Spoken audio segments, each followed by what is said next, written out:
My dear students, today we will discuss about the elements of cost. What do you mean by elements of cost? Elements of cost are broad heads of cost involved in a product or service.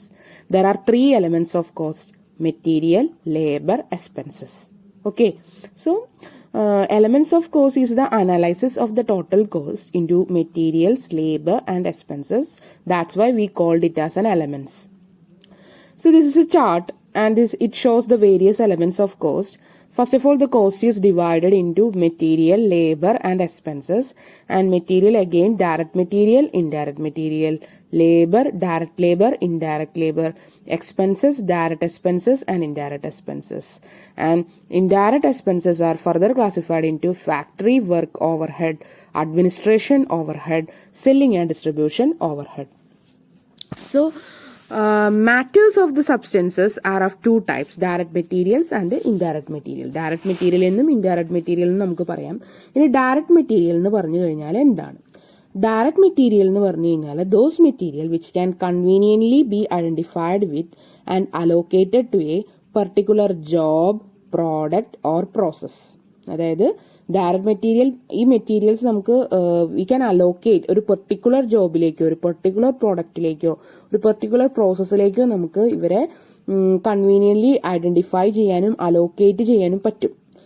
അല്ലെങ്കിൽ നമുക്ക് എന്ത് പറയാം? Materials that become part of the finished goods are called direct material. Examples പറയുകയാണെങ്കിൽ നമുക്ക് cotton in textile mill ഒരു direct material ആണെന്ന് പറയാം. Brick ഇൻഡസ്ട്രിയിൽ ക്ലേ ഒരു ഡയറക്റ്റ് മെറ്റീരിയൽ ആണെന്ന് പറയാം. ഷൂ ഇൻഡസ്ട്രിയിൽ ലെതർ ഒരു ഡയറക്റ്റ് മെറ്റീരിയൽ ആണെന്ന് പറയാം. ആൻഡ് സ്റ്റീൽ മാനുഫാക്ചറിങ് കമ്പനിയിൽ സ്റ്റീൽ ഒരു ഇതാണെന്ന് പറയാം. ദെൻ ക്ലോത്ത് ഇൻ ഗാർമെന്റിൽ ക്ലോത്ത് ഒരു ഇതാണെന്ന് പറയാം. ദെൻ ടിംബർ ഇൻ ഫർണിച്ചറിൽ gold or silver in jewellery. ഇതൊക്കെ ഡയറക്റ്റ് മെറ്റീരിയൽ ആണ് നമുക്ക് പറയാൻ പറ്റും. ദെൻ അടുത്തത് ഇൻഡയറക്റ്റ് മെറ്റീരിയൽ എന്ന് പറഞ്ഞു കഴിഞ്ഞാൽ എന്താണ്? Indirect materials are those material which cannot conveniently be identified with a particular product, job or process.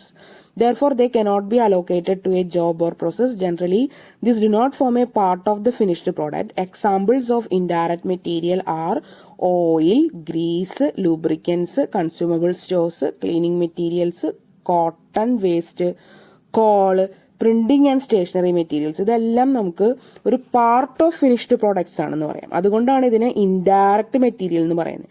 നമുക്കിപ്പോൾ ഒരു മെഷീൻ നമുക്ക് ഓപ്പറേറ്റ് ചെയ്യാനായിട്ട് ഓയിൽ വേണം, ഗ്രീസ് വേണം, ലൂബ്രിക്കൻസ് വേണം അല്ലേ, അല്ലെങ്കിൽ ക്ലീനിങ് മെറ്റീരിയൽസ് വേണം, കോട്ടൺ വേസ്റ്റ് വേണം. പക്ഷേ ഇതെല്ലാം തന്നെ നമുക്കൊരു ഡയറക്റ്റ് മെറ്റീരിയൽ എന്ന് പറയാൻ പറ്റില്ല. പക്ഷേ we are using this for a particular product, job or process. അതുകൊണ്ട് തന്നെ it cannot be allocated to a job or process, indirect material. മനസ്സിലായോ? അപ്പോൾ മെറ്റീരിയൽ എന്ന് പറഞ്ഞു കഴിഞ്ഞാൽ ടു ടൈപ്സ് ആണ് വരുന്നത് എലമെന്റ്സ് ഓഫ് കോസ്റ്റിൽ. അപ്പോൾ നിങ്ങൾ ആ ഡയഗ്രാം ഒക്കെ വരച്ചിട്ട് മെറ്റീരിയലിന് ഹെഡിങ് കൊടുക്കുക. And material is of two types എന്ന് പറയുക: direct material and indirect material. Direct materials are those material which can conveniently be identified with and allocated to a particular job, product or process. In other words, material that become a part of the finished goods are called direct materials. Examples are cotton in textile mill, clay in bricks, leather in shoes, steel in machine, cloth in garment ഒക്കെ. Then indirect material എന്ന് പറഞ്ഞു കഴിഞ്ഞാൽ indirect materials are those material which cannot be conveniently identified with a particular product, job or process. Clear ആയെന്ന് വിചാരിക്കുന്നു. Then we will move to our next cost, that is labour. Okay, അപ്പോൾ നമുക്ക് raw മെറ്റീരിയലിനെ നമ്മൾ convert ചെയ്ത് finished ഗുഡ്സിലോട്ട് ആക്കുമ്പോൾ lot of human effort നമുക്ക് ആവശ്യമുണ്ട് അല്ലേ. ഹ്യൂമൻ ഇഫോർട്ട് നമുക്ക് ഒരുപാട് ആവശ്യമുണ്ട്. സച്ച് ഹ്യൂമൻ ഇഫോർട്ടിനെയാണ് നമ്മൾ എന്ത് വിളിക്കുന്നത്? ലേബർ എന്ന് വിളിക്കുന്നത്. സോ റെമ്യൂണറേഷൻ ഓൺ ലേബർ എന്ന് പറഞ്ഞു കഴിഞ്ഞാൽ നമുക്ക് എന്ത് വിളിക്കാം? നമുക്ക് വേജസ് എന്ന് പറയാം. റെമ്യൂണറേഷൻ ഓൺ ലേബർ എന്ന് പറഞ്ഞു കഴിഞ്ഞാൽ it is called as wages. So labour is further divided into direct and indirect. Direct labor is the labor which can conveniently be identified with a particular product, job or process. Direct labor എന്ന് പറഞ്ഞു കഴിഞ്ഞാൽ it is the labor which can conveniently be identified with a particular product, job or process. Direct labor is directly engaged on production. പ്രൊഡക്ഷനിൽ directly engage ചെയ്യുന്നുള്ള ലേബറിനെയാണ് നമ്മൾ എന്ത് വിളിക്കുന്നത്? Directly engagement ആണ് ഡയറക്റ്റ് ലേബർ എന്ന് പറഞ്ഞു കഴിഞ്ഞാൽ. ആൻഡ് ഇറ്റ് റെപ്രസെൻറ്റ്സ്, എന്താണ് ഉദ്ദേശിക്കുന്നത്? It represents the wages paid to the workers directly engaged in converting the raw materials to the finished products. കണ്ടോ? അപ്പോൾ ഡയറക്റ്റ് ലേബർ എന്ന് പറഞ്ഞു കഴിഞ്ഞാൽ എന്താണ്? The wages paid to workers directly engaged in converting the raw materials into the finished products. Then indirect labor, it is the labor which is not directly engaged on production. It cannot conveniently be identified with a particular product, job or process. നമുക്കതൊരു conveniently നമുക്ക് identify ചെയ്യാൻ പറ്റില്ല. Particular product, job or process ആയിട്ട് നമുക്ക് പറയാൻ പറ്റില്ല. പക്ഷേ indirect labor includes the wages paid to cleaners, inspectors, foremen, storekeepers, supervisors, peon, watchmen, salesmen, directors. Indirect labor cost from a part of the manufacturing overhead. Then expenses എന്ന് പറഞ്ഞു കഴിഞ്ഞാൽ എന്താണ്? അപ്പോൾ നമ്മൾ മെറ്റീരിയൽ നോക്കിയാൽ ഡയറക്റ്റ് മെറ്റീരിയൽ വന്നു, indirect material വന്നു. Labour നോക്കി അതിൽ ഡയറക്റ്റ് ലേബർ വന്നു, ഇൻഡയറക്റ്റ് ലേബർ വന്നു. ഇനി അടുത്തത് എന്ന് പറഞ്ഞു കഴിഞ്ഞാൽ that is expenses.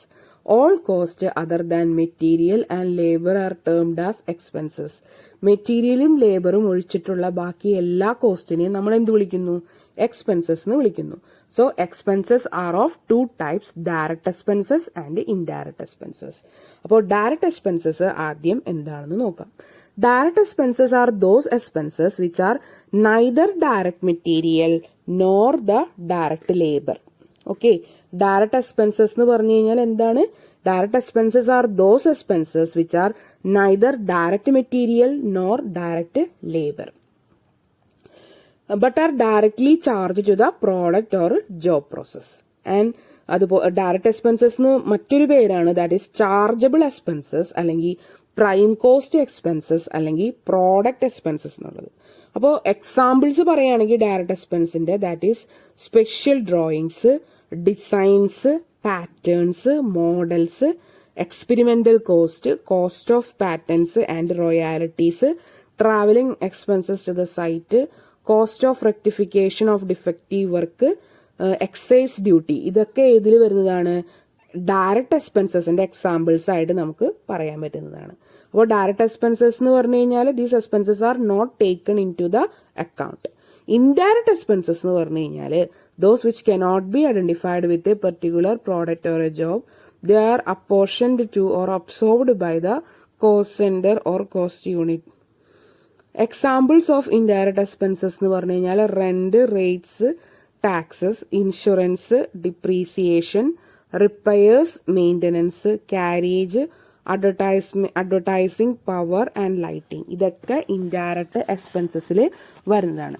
Indirect expenses are those which cannot be identified with A particular product or job. They are apportioned to or absorbed by cost centers or cost unit.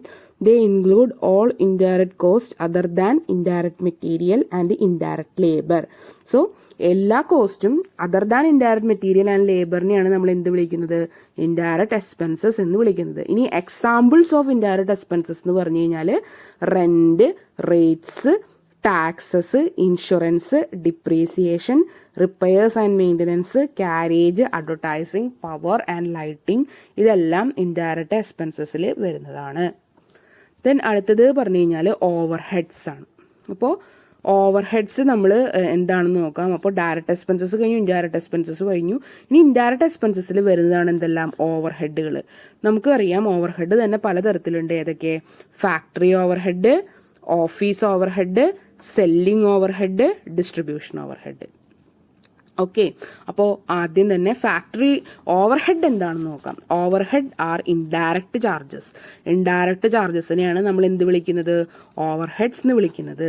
And these are the aggregate of indirect material cost, indirect labor cost and indirect expenses. These are operating expenses. Overhead cannot be conveniently and directly charged to the specific cost centers or cost unit. These are to be apportioned or absorbed. overheads are also called on cost. They are sometimes called burden. ഇനി ഈ ഓവർഹെഡ്സിനെ sometime നമ്മൾ എന്ത് വിളിക്കുന്നു, on cost എന്നും വിളിക്കാം, അതുപോലെ burden എന്നും വിളിക്കാം. എന്തുകൊണ്ടാണ് അങ്ങനെ വിളിക്കുന്നത്? Because these are the aggregate of indirect material cost, indirect labor cost and indirect expenses. അതുകൊണ്ട് തന്നെ ഇത് എന്ത് എക്സ്പെൻസസ് ആണ്? ഓപ്പറേറ്റിംഗ് എക്സ്പെൻസസ് ആണ്. സോ ഇൻഡയറക്റ്റ് അക്കോർഡിംഗ് ഓവർഹെഡിനെ നമുക്ക് മെയിനായിട്ട് ക്ലാസിഫൈ ചെയ്യാം. അത് നിങ്ങൾ ഡെഫിനറ്റ് ആയിട്ട് നന്നായിട്ട് പഠിക്കണം. Overheads can be classified into 4, namely factory overhead, office overhead, selling overhead and distribution overhead. ഇനി ഫാക്ടറി ഓവർഹെഡ് എന്ന് പറഞ്ഞു കഴിഞ്ഞാൽ എന്താണ്? These are indirect charges incurred in connection with the production. പ്രൊഡക്ഷനുമായിട്ട് കണക്ട് ചെയ്തപ്പെട്ട ഇൻഡയറക്റ്റ് എക്സ്പെൻസസിനെയാണ് നമ്മൾ എന്ത് വിളിക്കുന്നത്? ഫാക്ടറി ഓവർഹെഡ് എന്ന് വിളിക്കുന്നത്. ഇനി ഇതിൽ ഇൻക്ലൂഡ് ചെയ്യുന്നത് indirect material, indirect labour and indirect expenses in production of goods and services in the factory. കണ്ടോ, ഫാക്ടറി ഓവർഹെഡിൽ ഇൻക്ലൂഡ് ചെയ്യുന്നത് എന്തെല്ലാമാണ്? Indirect material, indirect labour, indirect expenses in producing the goods or services in the factory. Factory ഓവർഹെഡിനെ നമുക്ക് മറ്റൊരു പേരും കൂടി വിളിക്കാം. അതാണ് എന്ത്? Works overhead. Examples of factory overhead are consumable stores, factory rent, plant depreciation, repairs to machinery and factory building, factory insurance, drawing, office salaries, coal, gas, power etcetera. ഇതെല്ലാം എന്താണ്? എക്സാമ്പിൾസ് ഓഫ് ഫാക്ടറി ഓവർഹെഡ് ആണ്. Then office overhead എന്ന് പറഞ്ഞു കഴിഞ്ഞാൽ എന്താണ്? These are indirect expenses incurred in formulating policies, planning, controlling, directing and motivating the personnel of an organization. So these are the costs incurred in connection with the management and administration of an enterprise.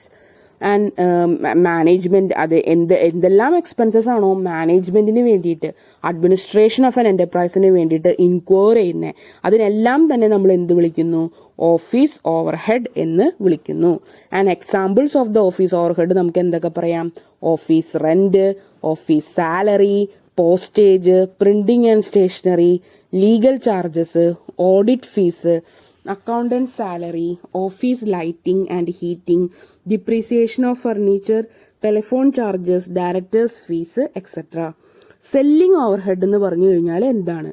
These are indirect expenses incurred for the purpose of promoting sales, creating and stimulating and demand the retaining the customers. അപ്പോൾ ഏതൊരു indirect expenses ആണോ sales promote ചെയ്യാനും create ചെയ്യാനും demand stimulate ചെയ്യാനും കസ്റ്റമേഴ്സിനെ retain ചെയ്യാനും ആയിട്ട് ഉപയോഗിക്കുന്നത് അല്ലെങ്കിൽ അങ്ങനെ ഇൻക്വയർ ചെയ്യുന്നത്, ആ കോസ്റ്റിന് നമ്മൾ എന്ത് വിളിക്കുന്നു? സെല്ലിംഗ് ഓവർഹെഡ് എന്ന് വിളിക്കുന്നു. അപ്പോൾ സെല്ലിംഗ് ഓവർഹെഡ് എന്ന് പറഞ്ഞു കഴിഞ്ഞാൽ എന്താണ്? These are the indirect expenses inquired for the purpose of promoting sales, creating and stimulating the demand and retaining the customers. Examples of such expenses are advertising, salesman salary and commission. Any bad debts, market research, traveler salary, sales office and showroom expenses, sales manager salary, sample free gift, after sale service expenses, ഇതെല്ലാം എന്തിൽ വരുന്നതാ? Selling ഓവർഹെഡിൽ വരുന്നതാണ്. Then distribution overhead. These are indirect expenses incurred from the time of the product are completed in the factory. These are the cost of moving the goods from factory to the place of consumers. Examples of distribution overhead are godown rent, warehouse staff salary, packing expenses, delivery van expenses, carriage outward, insurance of stock of finished goods. ഇതെല്ലാം തന്നെ എന്തിൽ പെടുന്നതാ? Distribution ഓവർഹെഡിൽ പെടുന്നതാണ്. So distribution overhead എന്ന് പറഞ്ഞു കഴിഞ്ഞാൽ എന്താണ്? These are the indirect expenses incurred from the time of the product and these are the cost of moving the goods from factory to the place of the customers. Examples of distribution overhead എന്ന് പറഞ്ഞു കഴിഞ്ഞാൽ എന്തൊക്കെ പറയാം? Godown rent, warehouse staff salary, packing expenses, delivery van expenses, carriage outward, insurance of stock of finished goods, ഇതെല്ലാം തന്നെ എന്തിൽ വരുന്നതാണ്? Distribution over ഹെഡിൽ വരുന്നതാണ്. Then divisions or components of cost. By grouping the various elements of cost നമുക്ക് following divisions or components of കോസ്റ്റിൻ്റെ എന്തെല്ലാമാണത്? Prime cost, factory cost, cost of production, total cost. Divisions or component of cost എന്ന് പറഞ്ഞു കഴിഞ്ഞാൽ prime cost, factory cost, cost of production and total cost. ഇനി എന്താണ് prime cost എന്ന് നോക്കാം. Prime cost എന്ന് പറഞ്ഞു കഴിഞ്ഞാൽ it refers to the total of 3 important elements of cost. അതായത് direct material, direct labour and direct expenses. ഈ 3 important elements of കോസ്റ്റിന്റെ സം ടോട്ടലാണ് നമ്മൾ എന്ത് വിളിക്കുന്നത്? പ്രൈം കോസ്റ്റ് എന്ന് വിളിക്കുന്നത്. So prime cost is the aggregate of all the direct elements of the cost. ഇതിന് പറയുന്ന മറ്റ് പേരുകൾ എന്തൊക്കെയാണ്? Can be called as first cost, basic cost, foundation cost. Prime cost calculate ചെയ്യുന്നത് എങ്ങനെയാണ്? Direct material plus direct labour plus direct എക്സ്പെൻസസിനെയാണ് നമ്മൾ എന്ത് വിളിക്കുന്നത്? നമ്മുടെ ഫസ്റ്റ് ഹെഡ്. അതാണ് എന്ത്? Prime cost. ദെൻ അടുത്തത് ഫാക്ടറി കോസ്റ്റ് എന്താണ്? This is the total of prime cost and factory over head. അപ്പോൾ ഫാക്ടറി കോസ്റ്റ് എന്ന് പറഞ്ഞാൽ എന്താ? It is the actual expenses that are incurred in converting raw materials into finished goods. അതായത് raw മെറ്റീരിയൽസിനെ finished products ആക്കുന്നത് വരെയുള്ള actual എക്സ്പെൻസസിനെ എല്ലാം തന്നെ നമ്മൾ എന്ത് വിളിക്കാം? ഫാക്ടറി കോസ്റ്റ് എന്ന് വിളിക്കാം.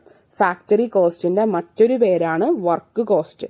അപ്പോൾ factory cost or work cost എന്ന് പറഞ്ഞു കഴിഞ്ഞാൽ എന്താണ്? That is equal to prime cost plus factory or works over head. Then അടുത്തത് കോസ്റ്റ് ഓഫ് പ്രൊഡക്ഷൻ എന്താണെന്നുള്ളതാണ്. This is the aggregate of factory cost and office and administration over head. Factory കോസ്റ്റിന്റെയും office and administration over ഹെഡിന്റെയും aggregate സമ്മിനെയാണ് നമ്മൾ എന്ത് വിളിക്കുന്നത്? Cost of production or office cost എന്ന് വിളിക്കുന്നത്. It is also known as office cost. Then അപ്പോൾ നമ്മൾ പ്രൈം കോസ്റ്റ് എന്താണെന്ന് നോക്കി, ഫാക്ടറി കോസ്റ്റ് എന്താണെന്ന് നോക്കി, കോസ്റ്റ് ഓഫ് പ്രൊഡക്ഷൻ എന്താണെന്ന് നോക്കി. ഇനി അടുത്തതാണ് നമ്മൾ ടോട്ടൽ കോസ്റ്റ് എന്ന് പറഞ്ഞു കഴിഞ്ഞാൽ എന്താണെന്നുള്ളത്. സോ ടോട്ടൽ കോസ്റ്റ് എന്ന് പറഞ്ഞു കഴിഞ്ഞാൽ when selling and distribution over head are added to the cost of production it is called total cost. So selling and distribution over ഹെഡിനെ കോസ്റ്റ് ഓഫ് പ്രൊഡക്ഷന്റെ കൂടെ ആഡ് ചെയ്ത് കഴിഞ്ഞാൽ നമുക്ക് എന്ത് കിട്ടുന്നു? ടോട്ടൽ കോസ്റ്റ് അഥവാ കോസ്റ്റ് ഓഫ് സെയിൽസ് എന്ന് വിളിക്കുന്നു.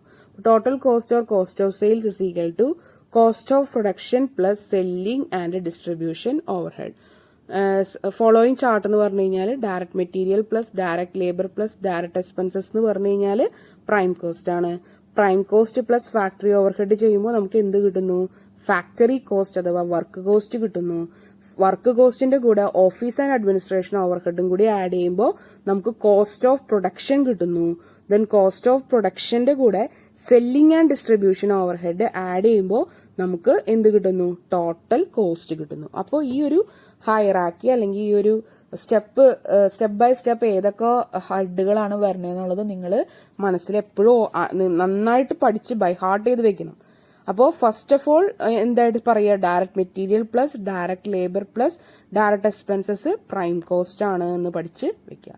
I hope you will understand the class. If you have any doubts and queries, you can ask me through our WhatsApp group. Okay, all thank you. So an assignment for you, study well the elements of cost. This is very important and it was asked frequently in your university exam. So describe the elements of cost and specify the overhead with the suitable examples. Study it very well for your exam. Okay, thank you all.